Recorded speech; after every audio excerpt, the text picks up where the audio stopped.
Good evening, everyone. Hello, friends. Welcome to YouTube channel of ambitiousbaba.com. तो देखो IBPS के RRB PO और clerk की जब से नोटिफिकेशन आई तब से जितने भी स्टूडेंट्स हैं और जितने भी आप लोग हैं, सब लोग के अंदर एक डाउट्स आ गया है कि क्या इस पेंडेमिक के टाइम में ये IBPS RRB एग्जाम्स को कंडक्ट कराएगा. Will IBPS conduct the RRB PO and the clerk exams on scheduled dates in this pandemic, this COVID pandemic? तो देखो इसका आंसर यस या नो है. ये तो मैं आपको बिल्कुल एक वर्ड में बता सकता हूँ. ठीक है, इस वीडियो के अंत तक आपको ये क्लियर हो जाएगा कि यस या नो. लेकिन इसके जो सपोर्टिंग डॉक्यूमेंट्स है, इसके जो एविडेंस प्रूफ है, एविडेंटरी डॉक्यूमेंट जो है, वो भी मैं आपको आज दिखलाता हूँ. और ये मुझे बताने की जरूरत नहीं पड़ती, मेरे चैनल को बताने की जरूरत नहीं पड़ती, लेकिन हम लोग के पास इतने क्वेरीज आए हैं, इतने मेल्स आ रहे हैं, इतने क्वेश्चंस आ रहे हैं. कई स्टूडेंट तो डायरेक्ट IBPS को कॉल कर रहा है और पूछ रहा है कि क्या एग्ज़ाम होगा कि नहीं होगा. तो ये सब सारे डाउट अपने दिमाग से निकाल के आप लोग प्रिपरेशन की तैयारी करनी शुरू करें, क्योंकि इसका आंसर जब मैं अभी देने जा रहा हूँ वो है यस. यस कैसे, ये अभी हम लोग देखेंगे. क्या प्रूफ है कि एग्ज़ाम होगा, पेंडेमिक होगा, और क्या आपको करना है कि आप इस एग्ज़ाम को क्रैक करेंगे. IBPS has already release the notification. अभी officer scale, assistant officer scale 1, officer scale 2, officer scale 3 के एग्जाम के पोस्ट निकाल चुका है. अब क्वेरी क्या आ रही है, अब क्वेश्चंस डाउट आ क्यों रहा है कि ये ऑनलाइन एग्जाम्स का प्री और मेंस का एग्जाम होगा कि नहीं होगा. फर्स्ट ऑफ ऑल, ये डाउट का सोर्स क्या है, डाउट हो क्या रहा है. डाउट का सोर्स ये है क्योंकि अभी जो इंडिया एक कोविड पेंडेमिक से क्रॉस कर रही है, गुजर रही है, और सबके दिमाग में ये डाउट है कि इस कोविड पेंडेमिक में जहाँ पर गवर्नमेंट इतना नॉर्म्स को अपने स्ट्रिक्ट कर रही है, सोशल डिस्टेंसिंग फॉलो करा रही है, और कई तरीके के लॉकडाउन्स हो रहे हैं, इस लॉकडाउन्स में और इस सोशल डिस्टेंसिंग के टर्म्स में क्या कहते हैं कि IBPS क्या इस एग्जाम को कंडक्ट कराने में सफल होगा या कराएगा कि नहीं कराएगा. पहला क्वेश्चन तो ये है. तो देखो इसका आंसर हम लोगों ने पहले अभी दे दिया है इस स्लाइड में कि यस, वो एग्ज़ाम कराएगी और बिल्कुल ही कराएगी. तो जितनी भी कंटिन्यूटी स्टूडेंट ने अपनी ब्रेक की है, मैं उन सारे स्टूडेंट से रिक्वेस्ट करता हूँ. देखो हम लोग भी इसी मार्केट में हैं, हम लोग भी इस चीज़ में हैं, हम लोग भी आप लोग के साथ हैं. We are the platforms, we are your partners for the whole journey. तो हम लोग ये दिख रहा है कि जो है अभी जो इंटरेस्ट है लड़कों का या स्टूडेंट्स का, जिनको भी उनको लग रहा है कि उनका इंटरेस्ट अभी थोड़ा सा स्लो डाउन हुआ है. स्लो डाउन होने के पीछे एक बहुत ही जेन्युइन सा रीजन है, क्योंकि अभी इंडिया पूरी इंडिया ही स्लो डाउन में मूव में है. लेकिन यहाँ मैं सबसे रिक्वेस्ट करता हूँ, मैं सबको बताना चाहता हूँ आज कि यहाँ पे जो अपने स्पीड को पेसअप किया, जो भी बढ़ाया अपने स्पीड को, वही इस बैरियर को क्रॉस करेगा IBPS के. ठीक है, और एग्जाम के लिए तो बिल्कुल श्योर रहो कि एग्जाम होने वाला है. ठीक है, देखो प्रूफ नंबर 1, सबसे पहला प्रूफ मैं आपको इसलिए दूंगा कि IBPS का एग्जाम जो भी लास्ट ईयर होता था उसकी कॉस्ट 850 नहीं होती थी. ठीक है, उसकी कॉस्ट कितनी होती थी, 650 या 600 होती थी. तो ये जो 250 बढ़ा है, ये इसलिए नहीं बढ़ा है क्योंकि साल चेंज हो गया, ये इसलिए बढ़ा है क्योंकि सिचुएशन चेंज हो गई है, कंट्री की सिचुएशन चेंज हो गई है, और एग्जाम को कंडक्ट कराने में ज़्यादा से ज़्यादा मेहनत लगेगा. और देखो जो भी एग्जाम्स पहले 3-4 स्लॉट में करके जो 3 से 4 दिन के ड्यूरेशन में पूरे एग्जाम्स को कंप्लीट कर देते हैं, अब सोशल डिस्टेंसिंग को नॉर्म्स को फॉलो करने के लिए इसे 3 से 4 दिन की जगह 8 से 10 दिन में कंडक्ट कराना होगा. उतने ज़्यादा लोगों को एक बैच में अकोमोडेट नहीं कराना, एक सिटिंग में उतने लोगों को नहीं करा सकते. तो सबसे पहले तो ये जो बढ़ाते हैं, तो जो ड्यूरेशन रेंट फी इनको 3 से 4 दिन के लिए किसी सेंटर को देना होता था, अब वो 8 से 10 दिन को देना होगा IBPS को. तो जाहिर सी बात है कि पैसे बढ़ेंगे उनके, और जब वो पैसे बढ़ेंगे तो ये पैसे जो आपको ये दिख रहा है, ये 250 का इंक्रीमेंट, ये इसीलिए है. सबसे पहला प्रूफ. ठीक है, IBPS has increase the examination फी. और हम लोग ये क्वेरी आ भी रही है, और कई लोगों ने IBPS में भी डायरेक्ट फ़ोन करके पूछने की कोशिश की. हालांकि IBPS ने अभी से क्लियर नहीं बोला है कि क्या एग्जाम होगा कि नहीं होगा, लेकिन ये हमारी तरफ से आपको पूरा एविडेंस है, आप प्रूफ है. ठीक है, प्रूफ ऑफ एविडेंस भी हम लोग यहाँ पे दिखलाएंगे. फिर बात आती है कि फिर बात आती है कि अब शिफ्ट बढ़ेगा, एग्जाम होगा. तो अब जो मैं आपको दिखलाने जा रहा हूँ, और दूसरी बात यहाँ ये भी देखो, ये TCS आयोन डिजिटल्स ने भी क्लियरली कहा है कि हम लोग सारे सेफ्टी मेजर्स के साथ एग्जाम्स को, TCS आयोन डिजिटल पता है ना क्या है, ये एग्जाम IPS RRB की कंडक्ट कराने के लिए अभी पार्टनर बन गई है. IBPS के सारे एग्जाम्स को ये कंडक्ट कराती है. जहाँ भी इसके सेंटर है वहाँ पे TCS आयोन में ही एग्जाम होते हैं IBPS के. ठीक है, तो ये इनके चैनल पार्टनर है. तो अब जब उनके फ़ी बढ़ी है, तो यानी कि जाहिर सी बात है TCS आयोन ने अपनी फ़ी बढ़ाई होगी IBPS से.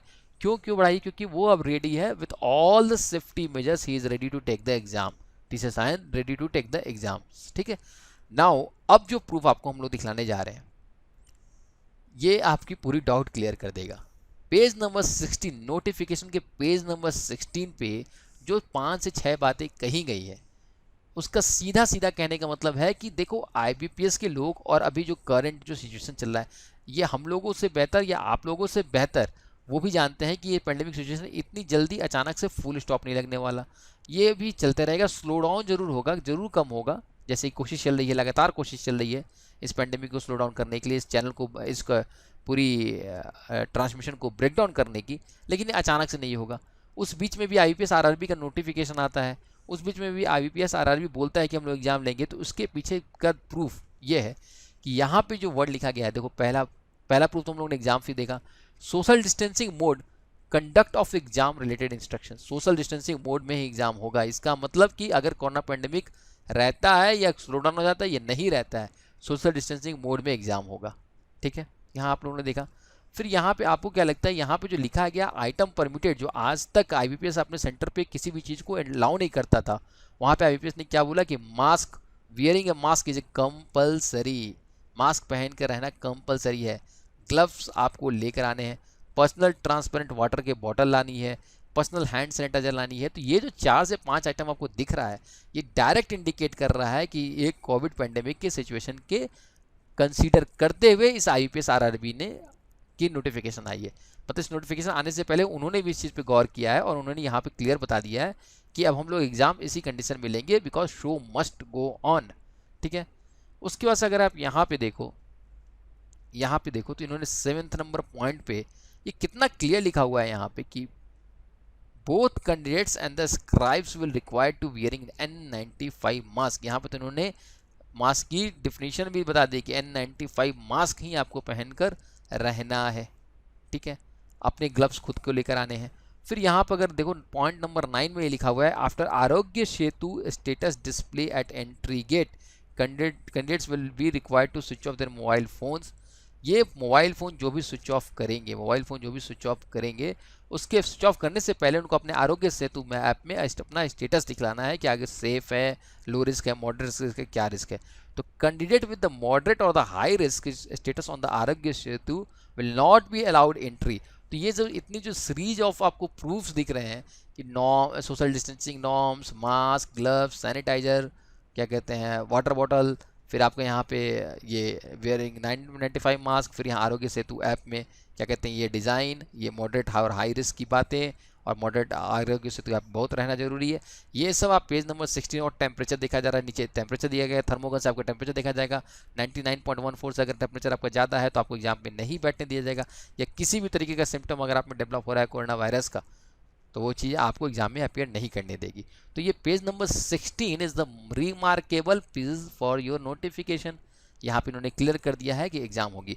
अब इसके बाद से आपसे रिक्वेस्ट ये है कि अब आप लोग जो है अपनी प्रिपरेशन की जो स्पीड को स्लो डाउन ना करें, आप अपने स्पीड को बढ़ाएं, क्योंकि ये जो सिचुएशन है जितने लोगों की भी कंटिन्यूटी ब्रेक हुई है, इस कंटिन्यूटी को जो अभी पकड़ लेगा वो अक्टूबर-नवंबर तक ग्रिप पाकर इसे क्लियर कर लेगा।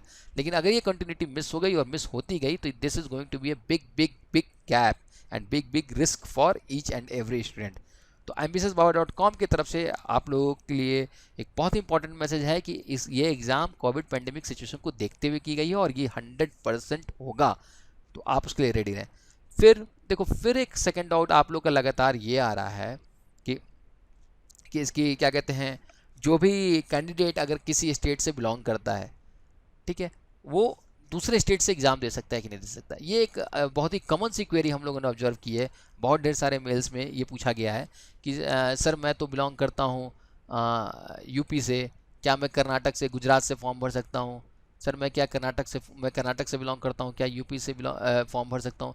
इस तरह के जो भी डाउट्स हैं इसका पूरा क्लियर एक्सप्लेनेशन डिटेल के साथ कि आप कर सकते हैं और आपके लिए क्या क्या ज़रूरी है, बहुत जल्दी हम लोग एक वीडियो लेकर आ रहे हैं, एक छोटा सा वीडियो लेकर आ रहे हैं ambitiouschannel.com से।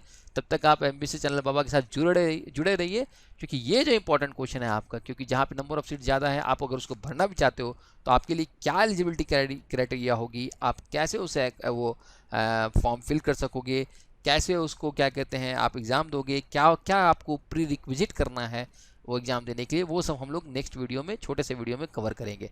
तब तक आप लोग, अभी तक मैं कहता हूँ कि keep practising well, keep doing well, लेकिन अब it's a very important, expedite your process, अपने प्रोसेस को तेज़ी से बढ़ाइए, एक्सलरेट योर प्रिपरेशन मोड, ठीक है, because this is going to be a very very good exam, और जितने भी आप लोगों के पास अपॉर्चुनिटी है, this is the time to encash it, ठीक है। Okay, till then, thank you.